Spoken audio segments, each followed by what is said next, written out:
Hello guys, welcome again. So in today's video, I'm going to take you step by step on how you are supposed to install your PHP in your Windows 11 machine. So in this machine, I haven't installed PHP. So that's why sorry, let me open a terminal. That was a PowerShell. Yeah, let me open terminal. And then now when we check the PHP version, you will see that actually the machine doesn't have any PHP installed to it. So I'm going to show you on how to download and also proceed to install the latest PHP version. So at first we are going to download, so it's php.net where we can download the latest PHP version. So at the moment the latest is 8.3, so go ahead and download. So once you upload to this page, you are supposed to come to Windows Downloads, and then you click there. Next, we are going to download the latest uh, thread save, which is down here. So we are going to download the zip file, which has a size of 30.82 MBs. So click on that and then download. So you will have to wait for it to download to finish before you can proceed. So I think my network is good. So we are going to give it some few minutes before it can finish so that we can proceed. It's almost done. Uh, Almost. Finally, it's done.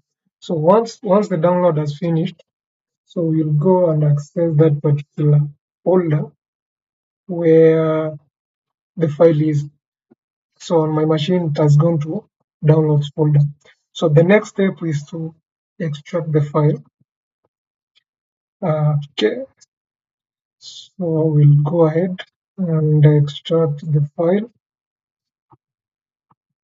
Sorry, yeah, extract or. So you will be asked to provide the directory to which you want the extraction to happen. In my case, I'm going to leave it default so that at least those extraction can come to the downloads folder. So I will proceed and click next, and then the extraction process will start immediately. So the process will continue, and then once it will be done, you will get a new folder that will be created. Yeah, so the folder actually, these are the files. But let me go back to downloads. So you see, this is the zip file, and then the extracted file is down here.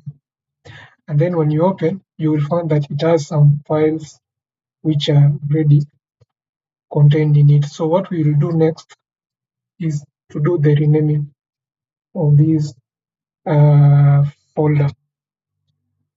So that the next step is to do renaming. So we'll proceed to rename the file. And when you are renaming, remember to leave it with the PHP version, so at least it makes it easier to know the folder containing that PHP version. The next step is to carry this folder and then take it to our C folder, which contains the program files. So once you come to the C folder, which is the local disk C, come to program files and then paste that folder in the program folder. So once it has been done, the next thing you should do is to capture the directory of that particular folder that you have just uh, migrated or moved from the downloads to program files. So I'm going to copy this directory and then note it somewhere. So I'm going to open my notepad and then paste that particular directory there. The next step is now to add that directory, the one that we have just gotten, to environment file so that the machine can know where exactly is that location for that PHP where it has been installed. So the next thing is to come here. Even you can come here and the search and then search environment variable. So this is the edit the system environment variable. The first actually the first link is the one that you are supposed to open. Once you have opened, you will find environment variable down here. So that's the one that you're going to click, and then it will open you this section. So we are interested with the system variable down here. You can see we have user variable for Mundi. So those are specific for a certain user, and system variables. So these are the variables which can be accessed by any user that has been created on this machine. So that's where we are. So you will come and you can see there is actually something like path text, and so many other directories that are already defined. So in our case, we are going to click new. We are going to click path. Have you seen where we have come? Where I've just clicked? You come to path, which is here, and then you click on it. So once it opens, it will bring a list of all the paths that have already been defined. So the next thing is to add a new path to this list that is already there. So you will click on new, and then a text box will come in.